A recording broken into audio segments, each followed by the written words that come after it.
So, one of those facts about Donald Trump that should be more widely known than it is, but I'm not sure how well known it is that he doesn't really read. He doesn't really read books, certainly. Certainly doesn't read books, but doesn't really read much of anything other than social media. And when he was president in his first term, it was a struggle for him to read the presidential daily briefing, which is the briefing the president receives every day, which contains kind of a summary of the most important things happening in the world, particularly threats to American lives. He didn't like to read it. They had to provide it to him with lots of pictures and simple diagrams and the kind of thing that his mind can actually understand.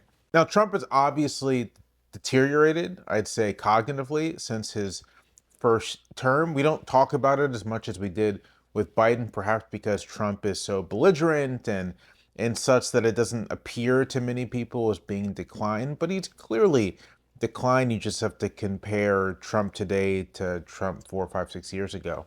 And it's clear from reporting that Trump today is even more reluctant to read anything, even more reluctant to consume anything that requires any expenditure of mental energy, to the extent that he's even really engaged in the work of the presidency to the extent that he's really engaged in the work of the presidency at all. One of the arguments I have made is that effectively Trump isn't really exercising the authority of the presidency that's been devolved down to his assorted scheming viziers like Stephen Miller and Russell Vought, Marco Rubio, et cetera, et cetera. This is all a bit of throat clearing, I apologize, for a report that NBC News has about the war in Iran. And according to NBC News, Trump isn't really getting any kind of briefing about the war from his aides. What he's getting instead every day is a 2-minute highlight reel.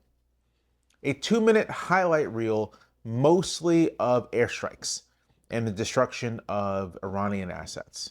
This report also says that Trump is getting information from other places, mostly news reports, and he has had to ask his own generals, his own officials, about whether videos, whether things he sees online are AI or not. He's worried that he's seeing a lot of AI stuff.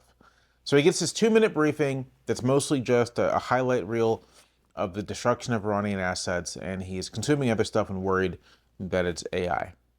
I have a couple thoughts about this. The first is that it does confirm my suspicion that he engages with the outside world. He receives information in a very truncated and selectively curated way.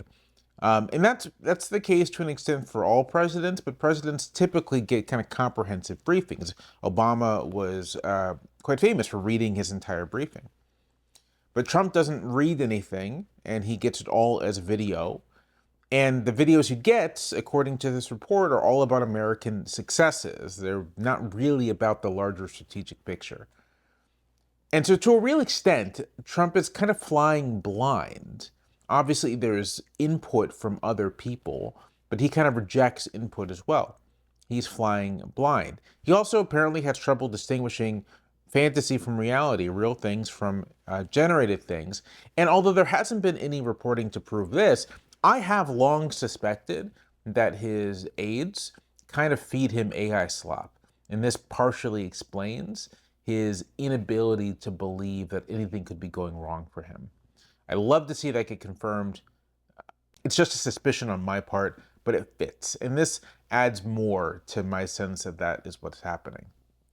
The other thing I'd say about all of this is that Trump as a political force, I think, is closer to spent than most people recognize. His approval ratings over the past couple weeks have taken a real sharp decline. He is clearly frustrated with what's happening in domestic politics, almost checked out with the DHS shutdown and what's happening with TSA. The only real domestic policy priority he seems to have is getting the SAVE Act passed into law. But the one thing that Trump does seem to love, that seems to bring him joy, is his ability to inflict death and suffering on others. He really does relish the violent arm of the presidency, the ability of the president to deploy lethal force anywhere around the world. I've made this point before, I've made this argument before, that this is close to the thing that kind of gives him meaning. that makes everything else worth it. And the fact that the information they give him every day is a highlight reel of strikes on Iranian positions, basically a snuff film, just reinforces my sense that his use of state violence is as much a satisfaction of some libidinal urge as it is anything else.